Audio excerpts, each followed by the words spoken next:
I want to explain a little bit about, I don't know how to turn my camera around to me, about what I was talking about in Revelations 20. Um, I had a spiritual event happen to me in 2003 when my friend had went to a coma. I didn't know he was I didn't know he was hospitalized yet, but I kept getting the song by Prince 707, we're gonna watch them fall. And then I was told there was nobody in my house, but I was told to get the Bible and open up Revelation 20. So I don't know who is helping me. I don't understand all of that happened to me back then. But I made a documentary about explaining the Revelations 20. Well, I was told when I was in Florida by people, I don't want to go into all of this right now, but I'm told that my stepdad, which I don't even know if it's true, it could be, this is just mostly theory. Some of it I do know, but some of this stuff, I don't know my stepdad's soul. I don't want to know. I was explained stuff before I was born, and people don't believe me, but I did remember before I was born. I remember a lot of stuff because there was a plan made with Jesus to come here and fix everything, made by Jesus.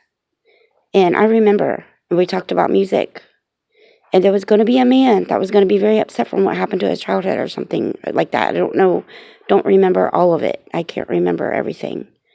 But the cult kept telling me that he was George Washington once and Peter. Well, I always thought that Lucifer was in hell. I didn't think that I thought that hell was made because he was down there. You know, I don't know, but I'm told the devil walks the earth. I don't know if it really is my stepdad, but I'm told he's Uncle Tom's Cabin. So if this is going to explain more about Revelations 20, what I was talking about in another documentary, because I left this stuff out. When I was sitting at our house, I was about kindergarten maybe, or 4 years old. I might have been about 4 years old, and I was reading a book, and it was called Terry and the Caterpillar. And the daddy had left, and Terry had kept the caterpillar. Well, I used to be able to talk to the angels, and that's a song. She talks to angels. I was able to listen to Gabrielle the angel. She said she's always with me. She will always be by my side. And a Mother Mary. And I was told while I was reading that book, which you can believe me or not, I've had a lot of spiritual events in my life. I know my chore. I know my destiny. And it's being taken away from me. So you have to take this with all your faith in Christ. That I will tell you another story in a minute, but it's very unbelievable to a lot of people, unless you know me and you know that I have visions when I was a kid, all growing up my whole life. I've been very close to God, and I had lost it. I went to a cocoon. But anyways, go back to Terry and the Caterpillar. Mother Mary sat with me, and she said he will be locked up. So I believe, the devil must be walking the earth, Lucifer. Not the devil, because Satan and the devil is different. There's already a hell, so there's something going on. God is very upset. That's all I know, and there's going to be a flood. It's 40 days and 40 nights, and Noah and the rainbow as a promise of a new day. That's Paula Abdul. There's going to be a promise of a new day and heaven on earth. So please, if you're listening to this, please, I don't lie. I try to do everything I can. I'm not perfect. I'll never be perfect. I should have been a minister. So now I'm writing a book instead. I might write a book about my life, but Mother Mary did tell me that, my daddy, Gary, had been sent away from us, but we were too young to understand back then. So Terry and the Caterpillar, while I was reading, as I said, I'm very close to God. I'm a very, very spiritual person. And when I was a little girl, I thought everybody could do what I did. So I thought my sisters, I thought my mom, I thought everybody could hear God like I did. I heard a lot of God. And I had a lot of this in my journal that the cult had stole from me. It ended up being a boy that was cousins to my daughter's baby daddy that stole the journal, that I didn't know they were in a cult. And he was chanting in my house in about 2009 when I kept a journal from when Doug had passed away, and they had already known where the journal was, and they stole it out of my closet. The boy, I thought he was relations, and I thought he could be trusted. He cut his throat one day, and he ended up staying alive. And I kicked him out of my house because he had brought some bad guy in one day and took him into our room, which I never even let him stay there. He just kind of invited himself in. I was just wanting to rent out a spare room to have my rent half paid, but I knew that he couldn't afford it, and I never told him he did. Next thing I know, he's just putting all of his stuff in the room. I said, "What are you doing?" But he didn't stay there maybe a couple of days, and he had to leave. But I found they were chanting in the spare room, and they woke me up. I had to kick these people out of my house.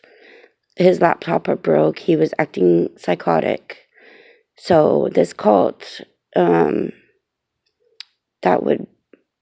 cult had went on for generations apparently, because I can remember when I was a little girl having bad ghosts around our house several times. When I was a little girl, reading Terry and the Caterpillar, a little bit older than that, about 6 maybe. I had nightmares, being very scared of the dark. I was a very spiritual person. I can say I was very spiritual, and I was very scared of the devil. I was very scared that he was alive, because Jesus did tell me I was going to face the devil, and I am doing it. It's happening now. And the only way I could get this all out is to have somebody sit with me and explain everything that I've been through, because it's very hard to talk about. But I did. There's a movie called Chances Are. Robert Downey Jr. didn't get his shot, and he remembers when he came to be born. He remembers. And when I watched that, I was living in Golden Gate, and I had watched it with my daughter's aunt.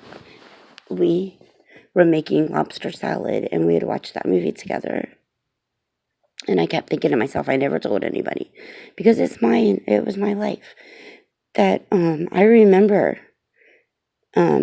before I was born. But a lot of people, I don't know how many people do, but I am a Jesus witness. I went into a cocoon about that age when I was reading the Terry and the Caterpillar. I got very hurt, and Gabrielle actually did tell me that I needed to shine my light and that she would always be with me, and I was a petrified rock. I was very petrified after what happened to me, because I didn't want to be there, because it wasn't like heaven. And I closed my eyes and I did astral project. So these bad people, I astral projected, and I actually got to talk to Jesus, and he told me there was a devil behind every person in the world today. I don't know if there really is one, but I know that if this gypsy stuff, witchcraft, whatever it is, I don't know, Illuminati, started a long time ago, back when Joan Crawford or them, or back in the 60s, I don't know exactly where it is. I've been studying, so I've been trying to keep up with everything, but this is a very spiritual thing that is happening to me. I'm in a spiritual war, and I'm not fighting with myself. People are actually hurting me. Real people are hurting me. It's just like Jesus said, they are in the flesh, and they are evil. They are, a lot of them, I think, I don't know them personally. Not all of them. I know only a handful of people, but I'm told that this cult is bigger than the cult that was in Texas. But anyways, they are portraying a real spiritual devil behind our backs. They like this. They I don't know why they hate God. I don't know. It's just, I guess they didn't have a good life when they were kids. I don't know. I didn't either, but my life wasn't really bad. I got by keeping myself contented. But anyways, if there was the devil walking the earth today, then that person would be older than us. is what I was going to explain in the other documentary, and I did not do it.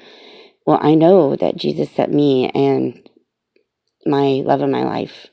We actually did hold hands, and we talked about the music with Jesus before we were born. I remember. I had forgotten for many years what I was here for. There's a song back in the 80s, says Destination Unknown. Well, I don't know how it works. I don't know if people are having epiphanies, but I know people are making money off of making music and picking artists. They're making about $10,000. So you can write a song and have an artist sing it for you. Some are epiphanies, but I don't know, because I don't know everybody in the world. But I do know that when I was little, God said it's a small world after all. He said,